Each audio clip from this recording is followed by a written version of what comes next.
আসসালামু আলাইকুম। আমি Mahmudul Hasan, BBA second year, GM chartered university. প্রিয় ভাই, আপনাকে আমাদের চট্টগ্রাম থেকে অভিনন্দন জানাচ্ছি। আপনি আমাদের চট্টগ্রাম আসছেন। আমার যে কোশ্চেনটা সেটা হচ্ছে কি, আপনি দেখলাম ছাত্রছাত্রীদেরকে নিয়ে বা শিক্ষা ব্যবস্থাকে নিয়ে খুব বেশি গুরুত্ব দিচ্ছেন। তো আমার যে দুঃখের বিষয়টা সেটা হচ্ছে কি, প্রতিটা নাগরিকের তো আপনার বার্থ সার্টিফিকেট বলেন, পাসপোর্ট বলেন এবং আইডি কার্ড পাওয়া একটা নাগরিকত্ব অধিকার। কিন্তু এই নাগরিকত্ব অধিকার পেতে আমাদেরকে যে পরিমাণ ঝামেলা পোয়াতে হয়, আমরা চাই আপনি যেভাবে খুব সংক্ষেপে আবার ঝামেলা মুক্ত ভাবে আইডি কার্ড বাংলাদেশে এসে করতে পারছেন, আমরা প্রত্যেকে এভাবে করতে চাই। এবং প্রত্যেকের আইডি কার্ড গুলো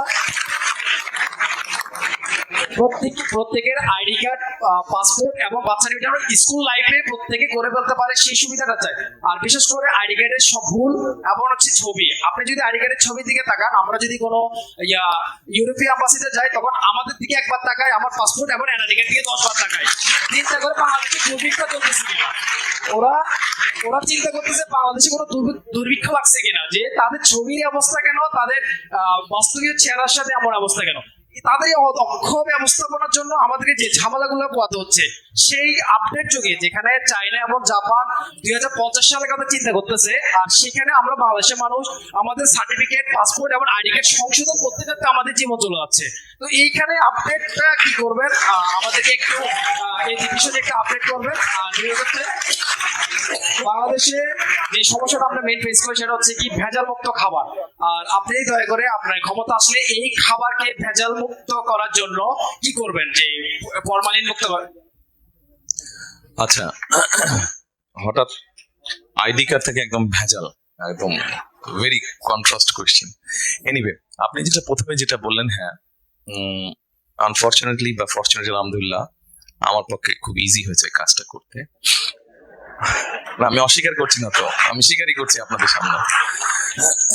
বাট এটা প্রসেসটাকে ইজি করতে হবে, আর প্রসেসটাকে ইজি করতে হলে জিনিসটাকে যত ডিজিটালাইজ করতে পারবো আমরা উইথ সাম কারেকশনস, আমার কাছে যেটা মনে হয়, তাহলে আপনি ঘরে বসেই জিনিসটাকে করতে পারবেন। পৃথিবীর বিভিন্ন দেশে যেটা সম্ভব হচ্ছে, কোথাও আপনাকে আর যেতে হচ্ছে না। আপনার কাছে যদি আপনার নিজস্ব কম্পিউটার থাকে, আপনার স্মার্টফোন থাকে, তাহলেই আপনি করে ফেলতে পারবেন কাজটা। সো আমরা পুরো সিস্টেমটাকে আমাদের যেখানে যেখানে এরার্স আছে সেগুলোকে আমরা কারেকশন করবো, বা কারেকশন করার উদ্যোগ আমাদের নিতে হবে। আপনি যেটা বলেছেন, ইউ আর ভেরি রাইট। অনেক হ্যাসেল পোহাতে হয়। আমি করে মানে আমার ওই এনআইডি কার্ড করে আসার পরে সোশ্যাল মিডিয়াতে দেখলাম কেউ একজন যোগ করে দিয়েছে যে আমি গিয়ে কমপ্লেন করছি, আরে ভাই আমার নাম তারেক লিখে দিয়েছে বারেক। আচ্ছা, তো আমার কাছে যেটা মনে হয় যে সিস্টেমটাকে আমাদের ইজি করতে হবে, আর মোর ডিজিটালাইজ করতে হবে। যদি আমরা ডিজিটালাইজ করি, ইন দ্যাট কেস কারাপশন বা যেগুলো সমস্যা আছে সেগুলো অনেকাংশে কমে আসবে। এটা গেল একটা। আপনি যেটা বলেছেন ভেজালের বিষয়টা, এই বিষয়টা যদি ঠিক করতে হয় তাহলে আমাদেরকে আমাদের কনসিয়াস ঠিক করতে হবে, এবং এটা সরকারের একার কাজ না, এটা আমার, আপনার, আমাদের সকলের কাজ। এটা আমাদেরকে সকলকে মিলেই করতে হবে। অন্যায়ের বিরুদ্ধে প্রতিবাদ করতে হবে। আপনি যেটা প্রিজারভেটিভের কথা বলেছেন, ফরমালিনের কথা বলেছেন, নিশ্চয়ই আপনি জানেন একটা খাবারে নর্মালি একটা সার্টেন পোর্শনের একটা প্রিজার্ভেশন বা প্রিজারভেটিভ দেওয়া হয়। এটা সব খাবারই দেওয়া, এটা বিদেশে দেওয়া। আমাদের দেশে যেটা হচ্ছে, যারা অসৎ ব্যবসায়ী তারা অতিরিক্ত বেশি দিয়ে দেয়, অথবা তাদের ধারণা নেই, এবং সেই জন্যই জিনিসটা তখন পয়জন হয়ে যায়। তো আমাদেরকে মোট কথা এই জিনিসটা যদি বেরিয়ে আসতে হয়, এখানে আমাদের সবাইকে এগিয়ে আসতে হবে।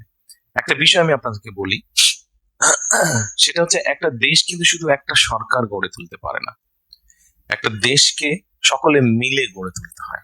আপনার নিজের ফ্যামিলিতে যেগুলো রুলস, রেগুলেশন, ট্রেডিশন আছে, ঐতিহ্য আছে, সেটা কি আপনার বাবা এবং মা মিলেই কি সেটা ঠিক রাখতে পারে?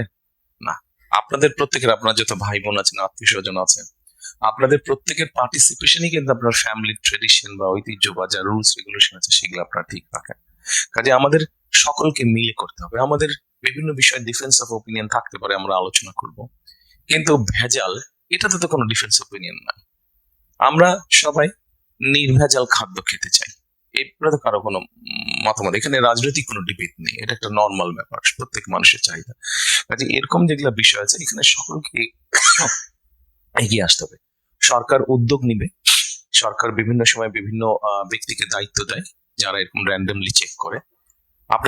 আপনাদের মতন ইয়াং যারা আছে তাদেরকে এগিয়ে আসতে হবে, ওই সকল ব্যক্তিদেরকে যারা সঠিকভাবে কাজ করছে তাদেরকে সহযোগিতা করা।